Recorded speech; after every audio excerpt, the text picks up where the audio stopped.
Is a rough season on the horizon for the Vegas Golden Knights? We discuss on the eve of VGK's season opener. We return right here on Locked On Golden Knights.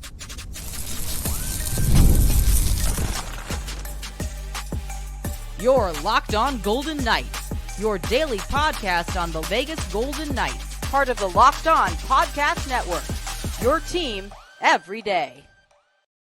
Hi again, everyone. Tony Cardasco, Chris Golick, and special guest villain Chris Condos. Thanks for making us your first listen every day. You can find us wherever you get your podcast. Please make sure to subscribe to our Locked On Golden Knights YouTube channel. We are brought to you today by FanDuel. Go to FanDuel.com. You'll get started with $200 in bonus bets on an initial $5 bet.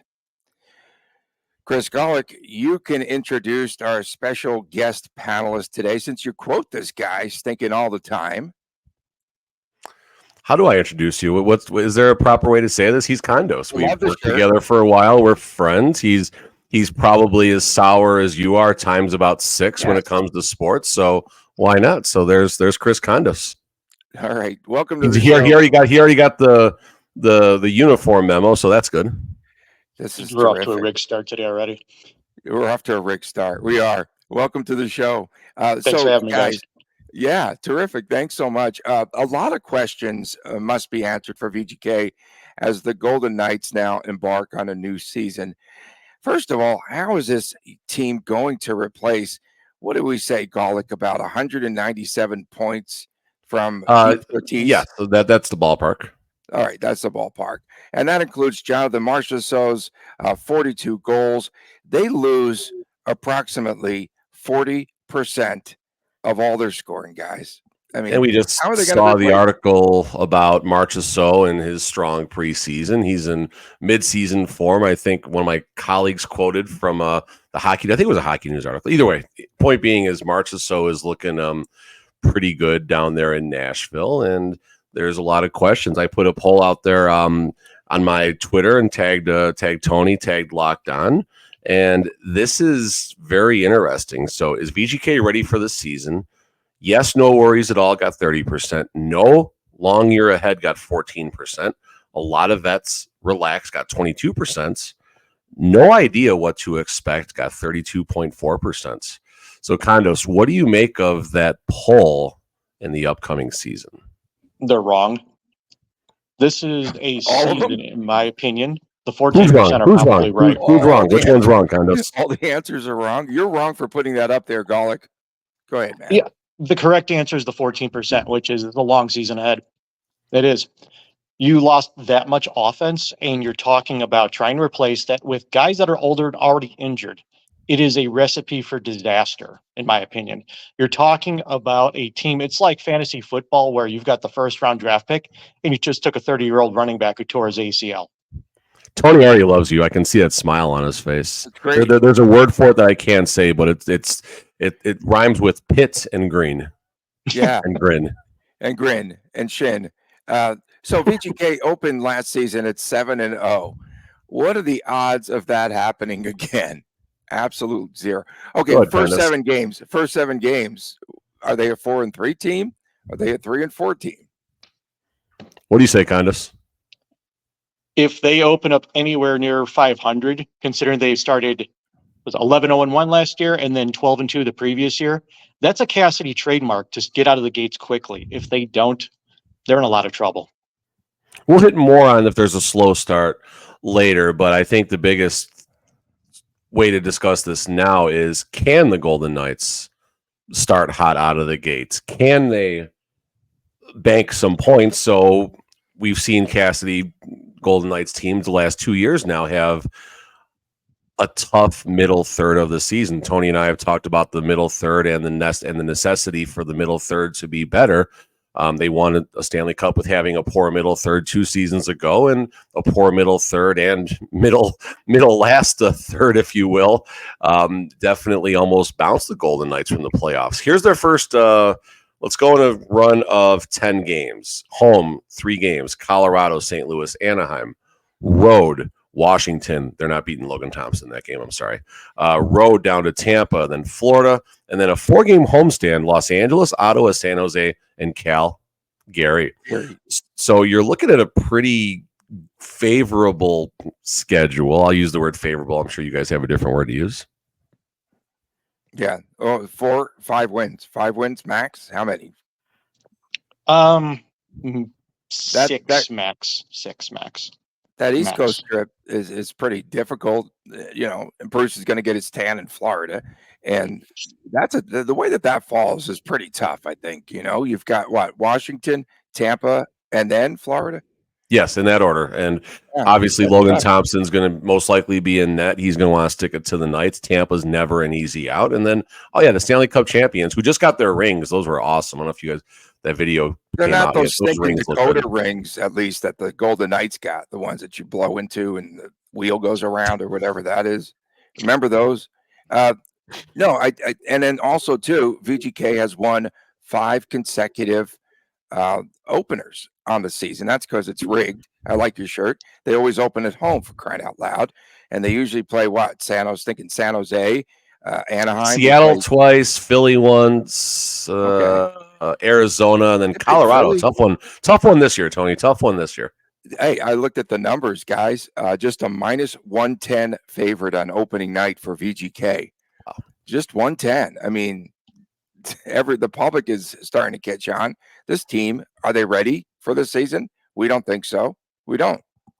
What do you think about what's you always have a good vibe on the American public, Condos. How do you think the American public feels about the Golden Knights this year? I think the American public is in for a rude awakening this year. They're going to blindly bet the Knights, much like they will bet some of the other home teams here. And it's going to take a while before the belief wears off. The fans really are a very loyal group, and they will back the Knights. But the way everything is shaking out, again, I feel like the team has high bust side potential. Potential for the bust. You said high bust side potential. Okay. Yeah, they really do have a chance to bust. And if I can span for just a second, you're talking about guys who don't play 60, 70 games that are in the prime or past the prime of their life in hockey. And now you got to turn around. You're going to depend on these guys even more with all of your depth that's gone. It's ugly. It's a great unknown.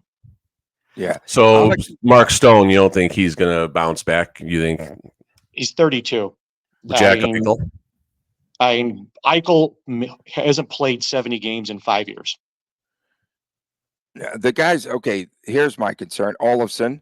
We talked about Olofsson, who's supposed who was on dropped to the third line in practice yesterday. By the way, already off the Eichel. Line. Okay, I missed that part. Okay, so we don't know. He's an unknown. Oh, he's got a great shot. Great. Okay, is he going to score goals? And then defensively, I'm not a fan of this. Did not work. This experiment chemistry nonsense, whatever. Theodore and Pietrangelo did not work. It didn't work. They both want to be offensive defensemen. You have both of those guys below the blue line in the opponent's end here in the preseason. Probably below the red line behind the goal, trying to make things happen. I mean, I said red line. I said blue line. Yeah, no. I follow what you're saying. Yeah. Behind the blue line there, but they're below the red line. Sorry. Got that. No, you're good. You're good. I'm me up with that rig shirt.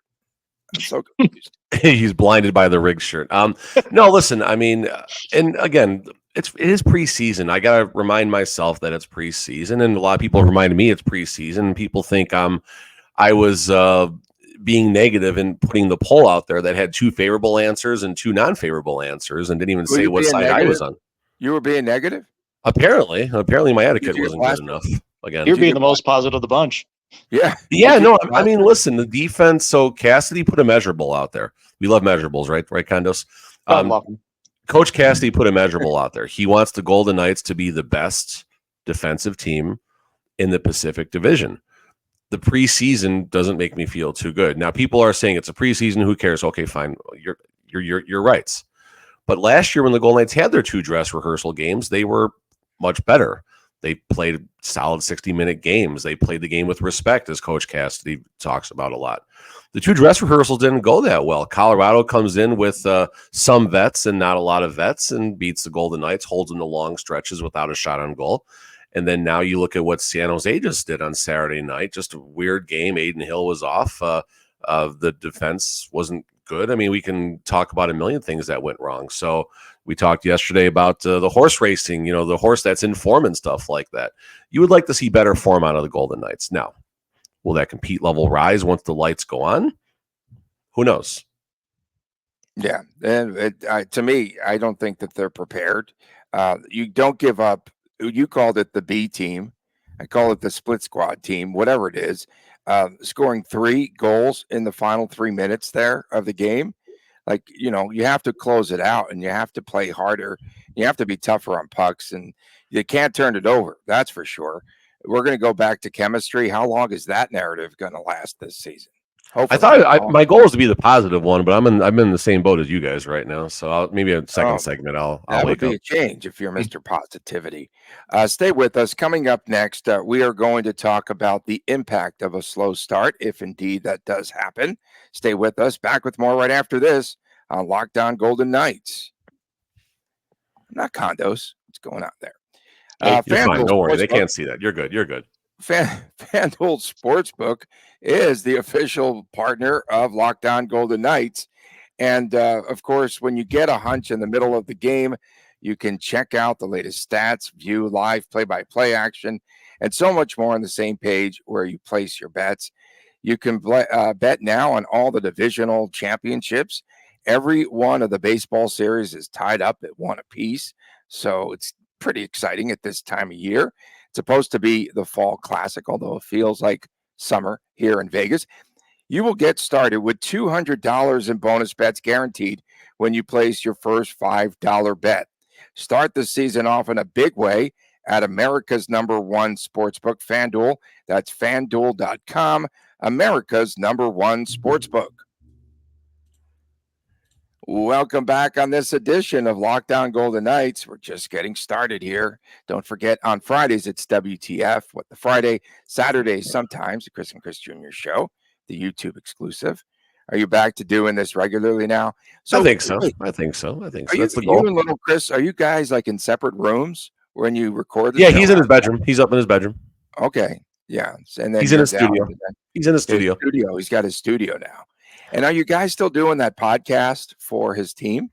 Oh yeah, we record. It's public. It's on my personal YouTube, Silver State Cards and Sports. But yeah, we do a podcast after every game, before the next game. We do it, and then we have full a highlight package from the game and everything. I break down the goals. I got to tell these guys they got to get in better position and they got to be better on the power play and they got to work a little harder. I'm tough. I'm not that tough. We have fun. It's a fun podcast.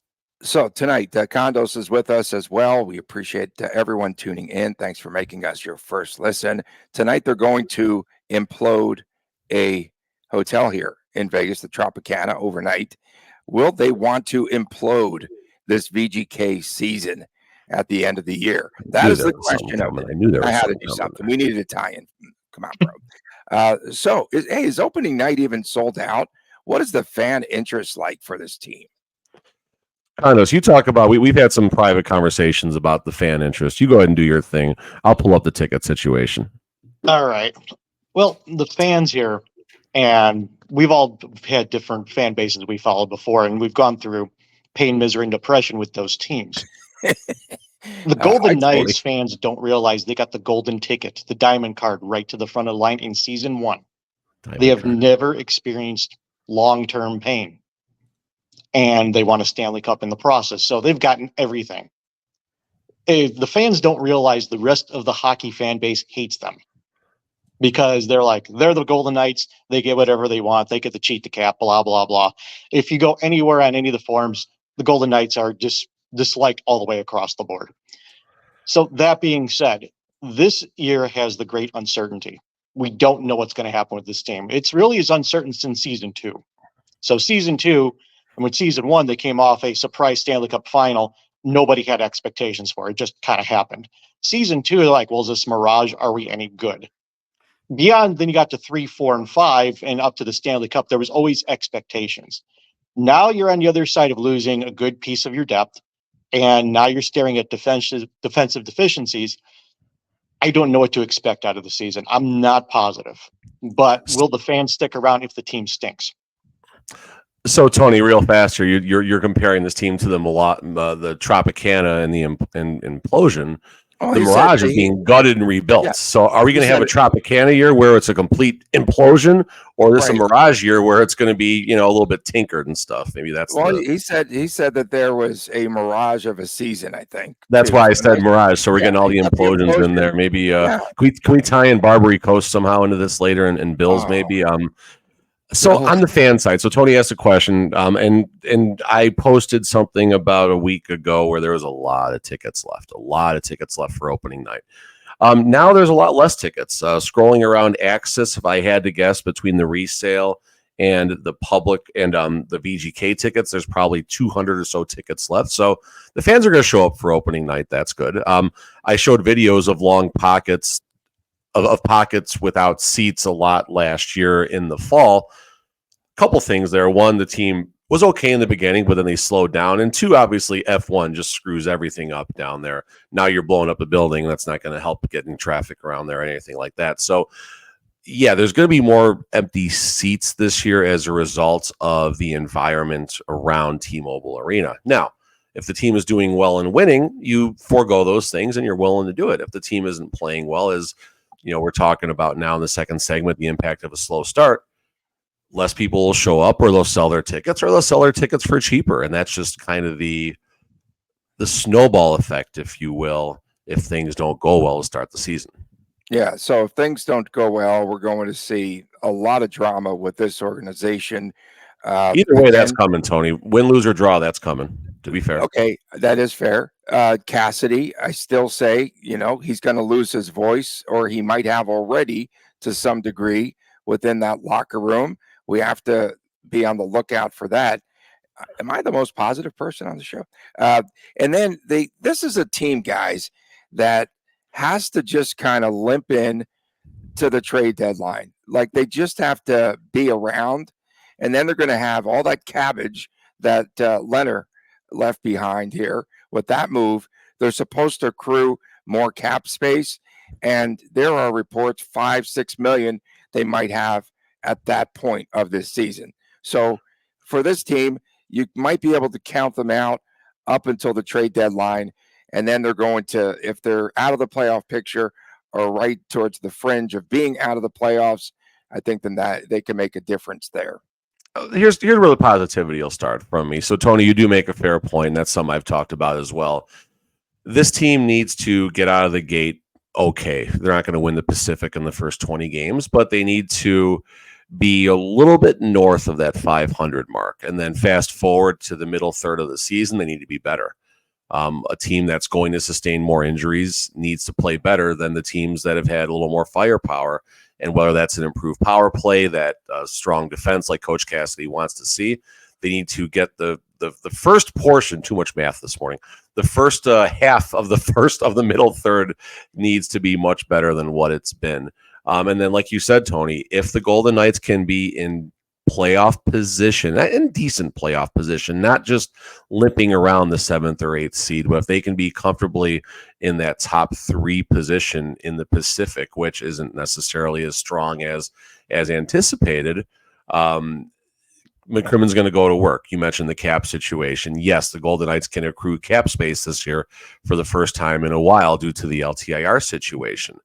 That said, we have a $5 million player who, I don't know. I'm still waiting to see what happens with William Karlsson. They don't need to do anything with IR, LTIR until tomorrow if they're going to do some roster transactions. So tomorrow will be the wait and see what happens with William, or maybe later today, we'll see.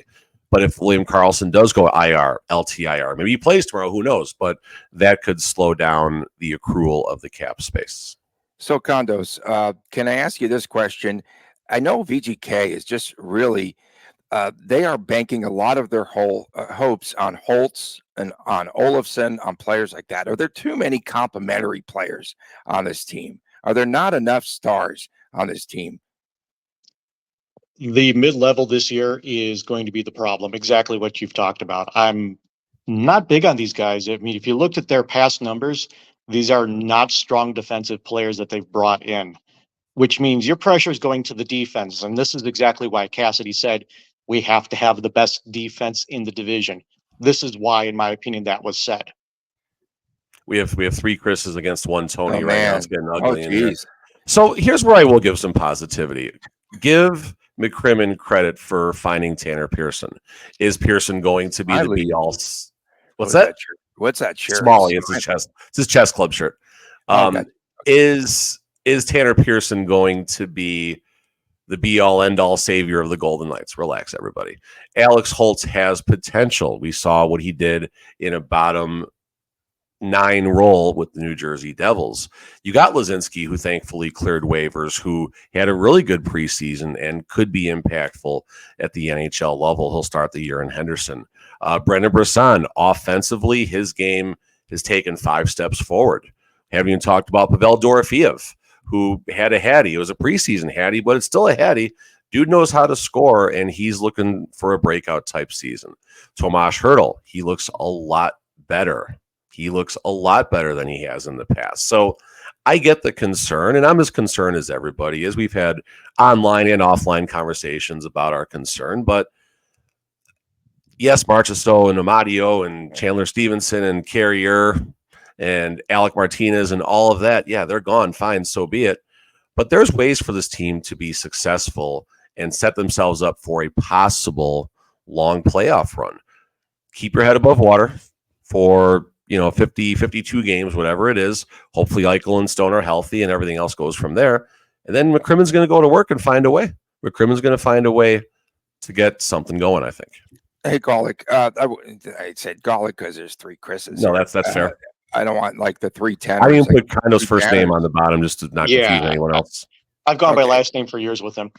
Yeah, exactly. That's cool. But what are the lines looking like now? I missed that memo yesterday. I didn't see the napkin, nothing with the lines. Up top, it's looking like Barbashev, Eichel, Stone. Next line is looking like the Hertl line with that would be what, Holtz and Dorofeev? Dorofeev. And then down to the third line, you're going Nick Waugh, Brisson, and Olofsson, and then Pearson, Howden, and Kolesar. What's the over-under of how long it lasts? It's in minutes, honestly, Condos. It's not in games. It's measured by minutes. And I would not be surprised if there was lineup shakeups during the first game of the preseason. In the first period, we'll see him shaking things up there. That's all that he does. And see, that's one of the things I really like Cassidy, as the fans know on this show. But that just is troublesome, man. That bothers me a lot because, Condos, man, here's a team that even late into the season, okay, albeit there's injuries, but they're always just taking those lines and they're juggling them up. And to me, it's concerning when you continue to do that. Part of the chemistry issue, folks, is the fact that Cassidy is part of the problem because he keeps shuffling his lines, right? The chemist is messing with the chemistry. Is that what you're saying, Tony? Is where does that sound? Condos, check in, man. Yeah, I got a question for Condos after that. Go ahead.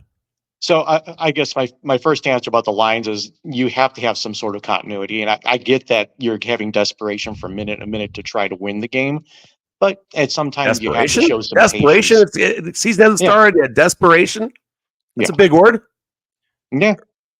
And it's too early. That's something you mess with later in the season if you're in that much trouble. And early in the season, I think that with all these newer players, he's going to have to show a touch of patience, and we'll see if he does.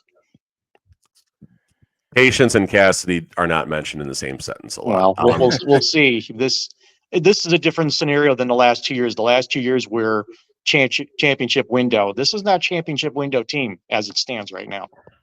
Maybe I'm more on the side of it not being the window, but I'm also on the side they haven't dropped the puck yet this season. One more question, Condos, and we'll probably go to the next segment after that. But what is the situation, in your opinion, for Cassidy and McCrimmon? Is that seat Is that seat, are they safe? Is that seat just a little bit warm? Or are they sweating like we are, sweating $1 million guarantee, needing 2/3 of the field in the last day to cover? Let's go over Cassidy first. Cassidy's seat is going to end up being warmer first because he's had a history of getting in, getting the message out, and being tuned out. Much like Tortorella does in a Tortorella on a bigger scale, that instant results, fire and passion, but eventually the players tune him out. So the big thing we're looking for this year is, are the players responding to Cassidy? If the answer is no, that seat gets warm quickly. If the team struggles, he could be out by the All-Star break. Interesting. And, a lot of people would point the blame towards Marchessault, but he's gone now, right? So now, who is that whipping boy going to be, right? Who does he start to tangle with all the time? That's going to be interesting to see because uh, they can say, oh, the problem's gone, right? And we know how that usually works out. You have someone else that the coach starts to get on and things can Eichel. get messy. Eichel. Eichel, now that would be funny. Coming up next, we'll take a look at the roster updates, much more on the way. Condos, Golick, Cardasco, the law firm of Condos, Golick, Cardasco. Back with more right after this on Locked On Golden Knights. We are driven by the search for better, but when it comes to hiring, the best way to search for a candidate isn't to search at all. It's to not to search, match at Indeed. If you need to hire, you need Indeed. Indeed is your matching and hiring platform with over 350 million global monthly visitors, according to Indeed data, and a matching engine that helps you to find quality candidates and fast. Ditch the busy work. Use Indeed for scheduling, screening, and messaging so you can connect with candidates faster. And Indeed doesn't just help you hire faster. 93% of employers agree Indeed delivers the highest quality matches compared to other job sites, according to a recent Indeed survey. Leveraging over 140 million qualifications and preferences every day, Indeed's matching engine is constantly learning from all of the preferences. So the more that you'll use Indeed, the better it gets. Join the more than 3.5 million businesses worldwide that use Indeed to hire great talent fast. And listeners of this show will get a $75 sponsored job credit to get your jobs more visibility at Indeed.com/locked-on. Just go to Indeed.com/locked-on today and support our show, Locked On Golden Knights, by saying you heard about Indeed on this podcast. Indeed.com/locked-on. Terms and conditions do apply. If you need to hire, you need Indeed. Back on this edition of Locked On Golden Knights, Tony Cardasco, Chris Golick, and Condos here, reporting from Las Vegas. Thank you so much for making us your first listen each and every day. Special shout out each and every day as well to the fine folks in Singapore, and to our everydayers. We appreciate you tuning in. You're all about Singapore, Tony. You spend a lot of time in Singapore? They're number three. U.S., Canada, Singapore. After this show, Singapore might be number one, Tony. I'm just curious. I'm really curious why we have such great listenership and viewership there. Take a trip, Tony. Take a trip. Maybe Friday. Let's do a remote broadcast from there. Okay. Fridays, WTF. This will be a WTF topic, I'm sure. And Saturdays, the Chris Golick show, the YouTube exclusive. Guys, we've got VGK yesterday. We saw two players, Tanner Lazinski and Jonas Rondbjerg, clearing waivers. And then Zach Aston Reese did not clear. He would have been a good depth piece, I think, for VGK. A lot of experience, but he goes to Columbus. And then VGK claims a couple of players, Cole Schwint, and they also have Raphael Lavoie, two young players. Schwint, you may remember his name because he was that throw-in player in the big trade, right, between Florida and Calgary. And he's a guy that was with the Flames, young prospect, no NHL experience. The Flames yesterday were not happy that they lost him, so they might have something there for VGK, a right-handed setter. And also Lavoie was a second-round pick with Edmonton 2017, and a player that had two 25-goal seasons in the AHL. So they claim two players, they keep two players, and they lose a veteran in Aston Reese. I mean, it shook out fine. Ashton Reese would have been nice to have in the AHL level, and you never know how things are going to shake out. Lazinski did a lot of great things in the preseason, and seems like he might have that gear. I think we talked about in yesterday's show where I thought there was some coach speak as far as the way Coach Cassidy talked him up, but didn't talk him up a ton, knowing he was probably going to go down to the American League. And then Ronbjerg, Yeah. that kind of surprised me. You're lower on him than I am. I'm mid on him, but I thought Ronbjerg would have fit in with a couple different clubs. Cole Schwint, 7 games played in the NHL, no points, but again, putting up about a point every other game or so in the American League. And then Lavoie or Lavoie, I'm not sure which one it is. He's played in the queue before, Tony. He's been in the queue before, so then you should that's know certainly how to a good pronounce his thing. name. That's But your league. yeah, he's from the queue. That's your league. Yeah. But again, as far as statistics go, a little bit better than Schwintz. Basically, a point in about 2/3 of his games played. So we'll see what that does. I mean, we're talking American League fill-ins right now, but you never know. You never know. Yeah. Condos, Ron Bjork, where do you sit on him and his style and his play? And is that I was not sold on him automatically. They had him making the roster, and we saw what happened. They put him on waivers.